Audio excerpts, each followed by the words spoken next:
मैंने हो गया। विधानसभा के लिए कितने लोग आवेदन दे सकते हैं?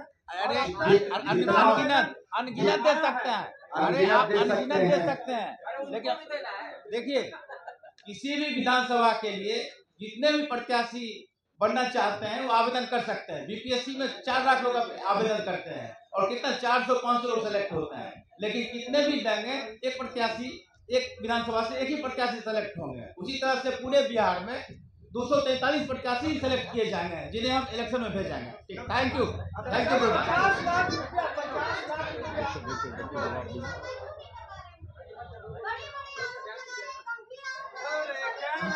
अरे मैडम, जिन्हें भी जो आरोप लगाना है लगाने दीजिए। हम लोग हर जांच के लिए तैयार है और समय आएगी तो उनकी सबकी मुंह बंद हो जाएगी। Thank you. आप लोग हमारे प्रेस कॉन्फ्रेंस में आए, इसके लिए आप सब लोगों का बहुत बहुत धन्यवाद।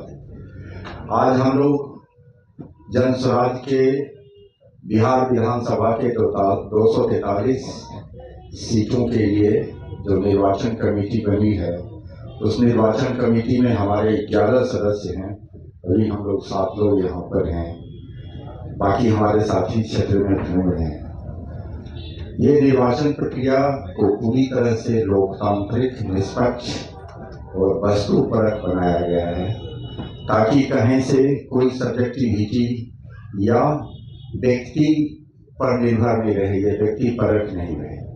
चयन प्रक्रिया सबसे पहले अभ्यर्थियों को अपना ऑनलाइन रजिस्ट्रेशन करना होता है, उसके बाद ऑफलाइन आवेदन देना होता है डिटेल में। उसके बाद चयन की जो प्रक्रिया है त्रिस्तरीय है, 3 स्तरों पर अभ्यर्थियों का मूल्यांकन किया जाना है। मूल्यांकन के मानक बने हुए हैं, उसी मानक के हिसाब से उनका चयन होगा। जो प्रथम स्तर है, प्रथम स्तर में सबसे पहले प्रखंड स्तर पर यह होगा। विधानसभा क्षेत्र में जितना भी प्रखंड है, उस प्रखंड के अध्यक्ष, उसमें महिला अध्यक्ष, वहां के किसान अध्यक्ष, युवा अध्यक्ष, वाहिनी के हमारे सदस्य और जो हमारा अनुमंडल के सांगठनिक जिला प्रमुख हैं उनके वो रहेंगे और हमारे अभियान समिति के सदस्य रहेंगे।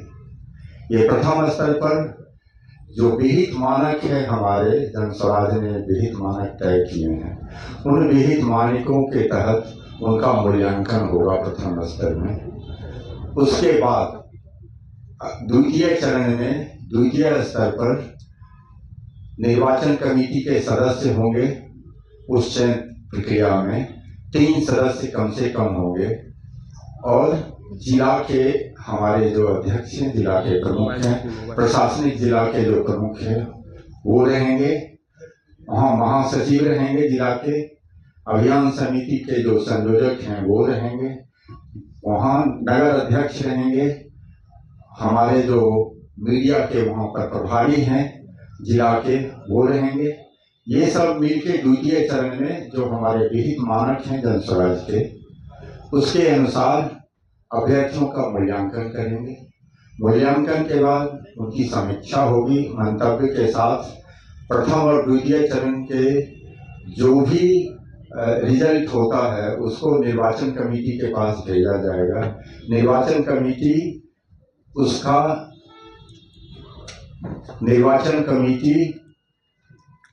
उसका समीक्षा करेगी।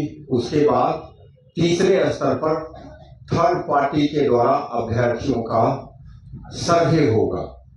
थर्ड पार्टी स्वतंत्र एजेंसी है, वो 2 स्तरों पर करेगी। विधानसभा समिति से प्राप्त मूल्यांकन, उसके बाद जिला समिति से प्राप्त मूल्यांकन, केंद्रीय चुनाव समिति की अनुशंसा और जन स्वराज के संस्थापक सदस्यों का मत, विधानसभा क्षेत्र में जो सर्वेक्षण किया जाएगा आम लोगों के बीच, उनका रिजल्ट, सब लोगों का रिजल्ट जब मिल जाएगा तो उसकी समीक्षा होगी पार्टी के शीर्ष नेताओं के द्वारा। निर्वाचन कमेटी अपने मंतव्य के साथ 243 सीटों की समीक्षा करके वो कैंडिडेट की पूरी सूची, जो प्रत्याशी की सूची होगी, उसको शीर्ष नेतृत्व के पास भेज दिया जाएगा।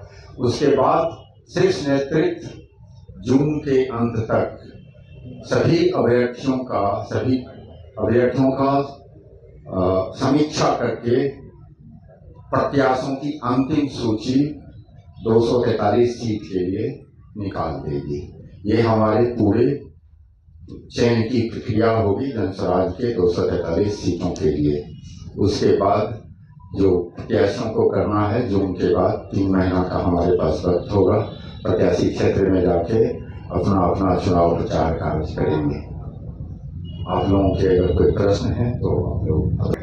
आवेदन का शुल्क रखा गया है 21,000 रुपया, और ये सिर्फ इसलिए रखा गया है ताकि जो गंभीर अभ्यर्थी नहीं है उनको पहले से छांटा जा सके। ऐसा नहीं कि भीड़ बढ़ जाए, हम भी करेंगे, क्योंकि जनस्वराज इसमें अपने तरफ से पूरी कोशिश हो रही है कि ऐसे कैंडिडेट को दिया जाए जो कैंडिडेट सीरियस हैं, गंभीर हैं, गंभीरता से चुनाव लड़ने वाले हैं। चाहे वो उनकी आर्थिक स्थिति कुछ भी हो, उससे मतलब नहीं है। अगर जब यह 21,000 रुपया भी उन कैंडिडेट्स के लिए, उन अभ्यर्थियों के लिए माफ किया जाएगा जो क्षेत्र की जनता 1000 जनता से जो अपना अप्रूवल ले आएंगे कि भाई इनका माफ कर दिया जाए, इनकी जरूरत नहीं है, इनके पास पैसे नहीं है, तो ऐसे कैंडिडेट का माफ भी किया जा सकता है।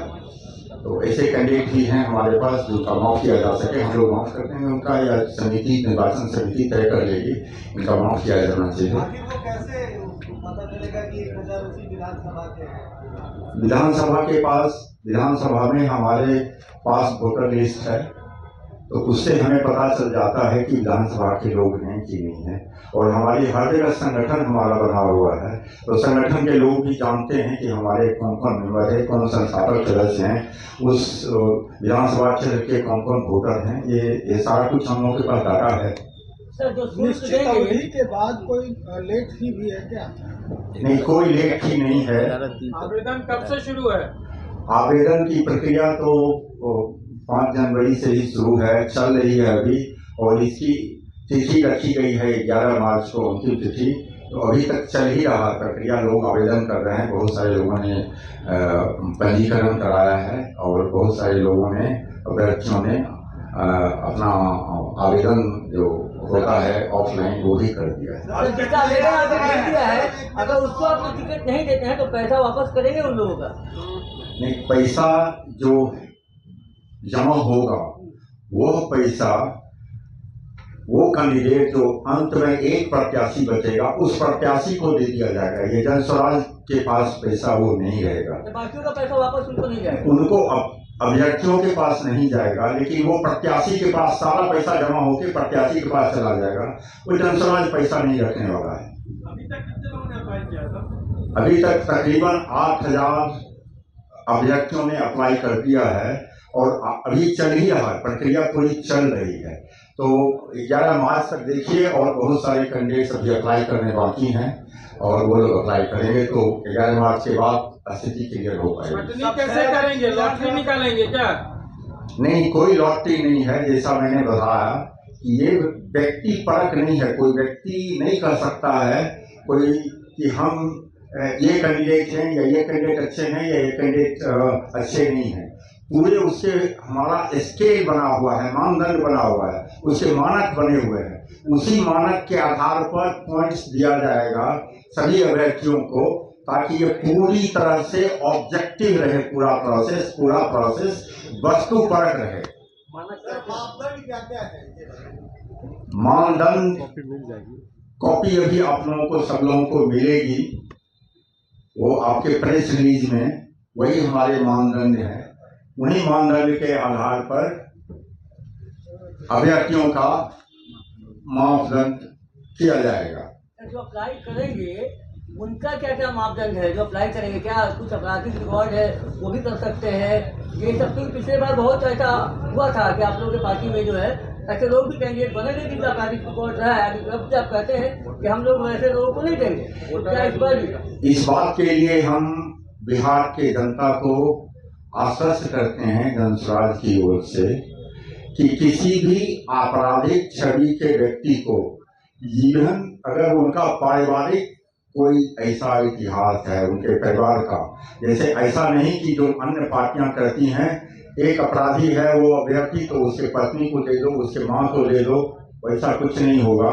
स्वच्छ छवि के लोगों को ही कंसीडर किया जाएगा, उन्हीं को प्रत्याशी बनाया जाएगा जन स्वराज की ओर से। सर, धन उगाही का भी आरोप लगा रही है जदयू की, धन उगाही हो रहा है, पैसा लेकर के भाग जाएगा, इसका जवाब कैसे देंगे? थोड़ा स्पष्ट करें, कौन पैसा लेकर भागते हैं? जदयू आप पे आरोप लगा रही है कि आप कॉर्पोरेट फंडिंग करके पैसा कमा रहे हैं। ये बहुत ही हास्यास्पद है, जो स्वयं जिनके खाते में 20 करोड़ रुपया इलेक्ट्रल बॉन्ड का आया, वो लोग हम पर आरोप लगा रहे हैं।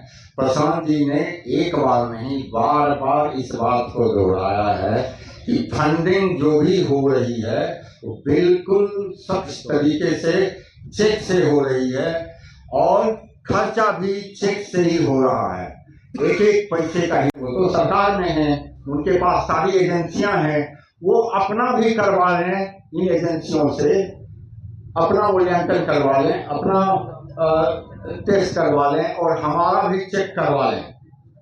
एकदम हम लोग बिल्कुल हमेशा तैयार है, हमारा सब कुछ चेक से होता है। आप लोग मुख्यमंत्री का कोई चेहरा तय किया है आप लोगों ने?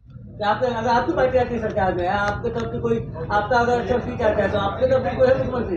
भाई साहब, अभी तो प्रत्याशी चयन की प्रक्रिया चल रही है, अभी तो बहुत समय है।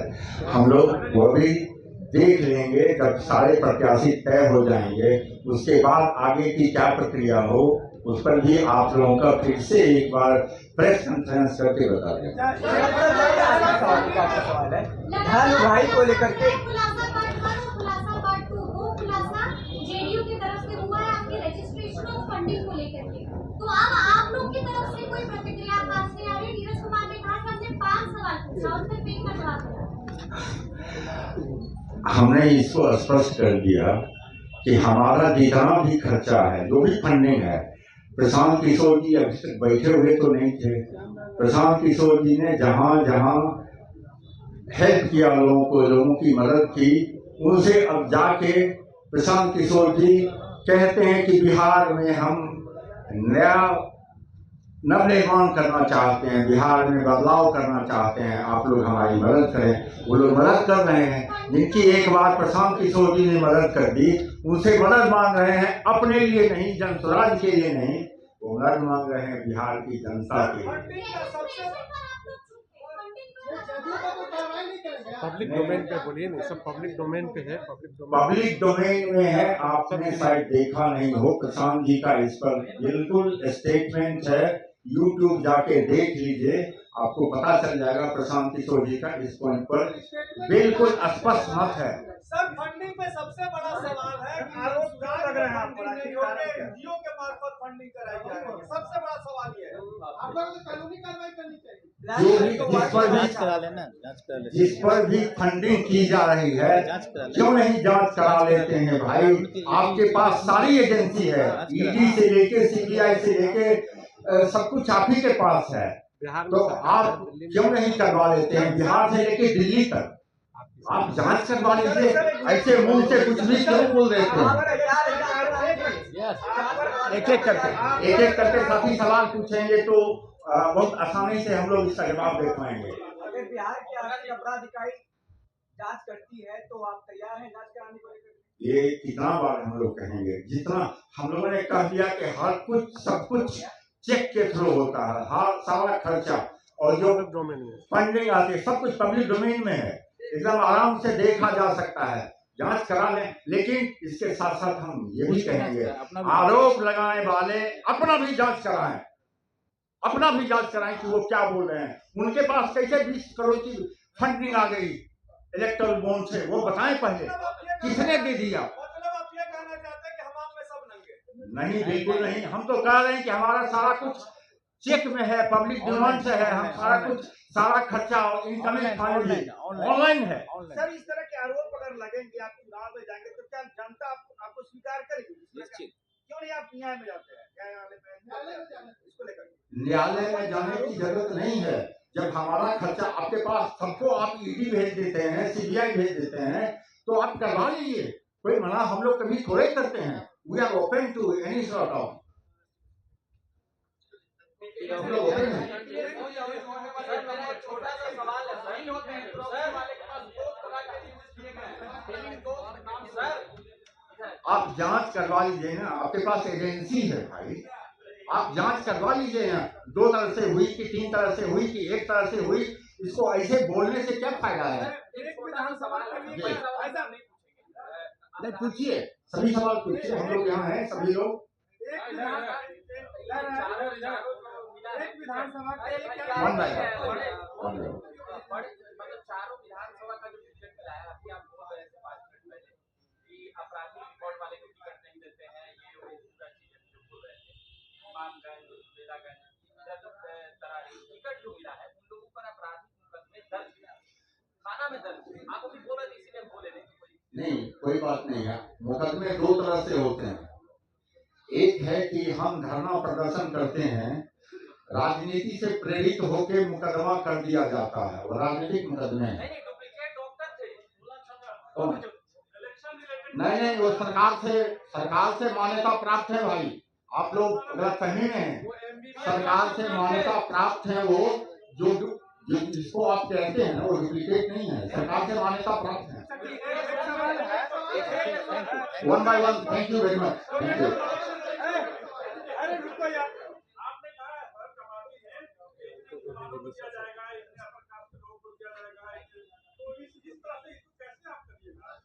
ये स्केल है, उसके साथ करें। हमारा स्केल है, लेकिन उसके बाद भी हम लोगों ने कई बार इसकी घोषणा कर दी है कि जिनकी जितनी जनसंख्या है उनको उतना प्रतिनिधित्व मिलना चाहिए, और जनस्वराज इसके लिए बिल्कुल प्रतिबद्ध है, मिलेगा, मिलेगा, हो गया जब नहीं मिलेगा